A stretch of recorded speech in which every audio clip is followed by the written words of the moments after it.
પાટણ જિલ્લાના રાધનપુર અને ચાણસ્મા ખાતે એક એવી ટોળકી સક્રિય થયેલ જેમણે નજર ચૂકવી અને પૈસા ભરેલો થેલો લઈ જાય એ બાબતની 2-3 એફઆઈઆર થયેલી, જે બાબતે ડિવિઝન રાધનપુર ખાતે પોલીસને સક્રિય કરેલી અને આ બાબતે હ્યુમન સોર્સિસ અને ટેકનિકલ સોર્સ અમે સતત મેળવી અને આ બાબતે મધ્યપ્રદેશ અને મહારાષ્ટ્રની ગેંગના જે ઇસમો છે એમને પકડી લીધેલ છે.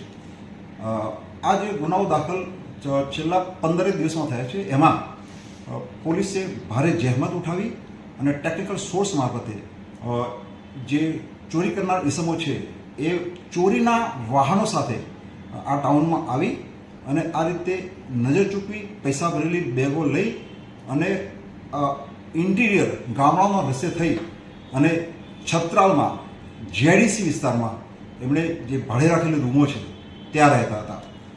પોલીસે આશરે રાધનપુર, પાટણ, મહેસાણા, છત્રાલના 70 સીસીટીવી ફંફોડ્યા છે.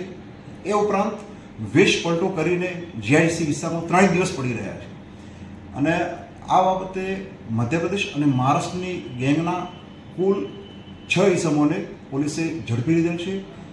ચાણસ્મા ખાતે જે ચોરી થયેલ છે 1,57,000ની જે નજર ચૂકવીને થેલો લઈ ગયા હતા એમાંથી 1,43,000 રૂપિયા રોકડા પણ રિકવર થયા છે. એ સાથે 2 ચોરીના મોટરસાઇકલ અને મોબાઈલો પણ રિકવર કરેલ છે. આ રીતે પાટણ જિલ્લા પોલીસમાં ચાણસ્મા અને રાધનપુર પોલીસે ભારે જહેમત ઉઠાવી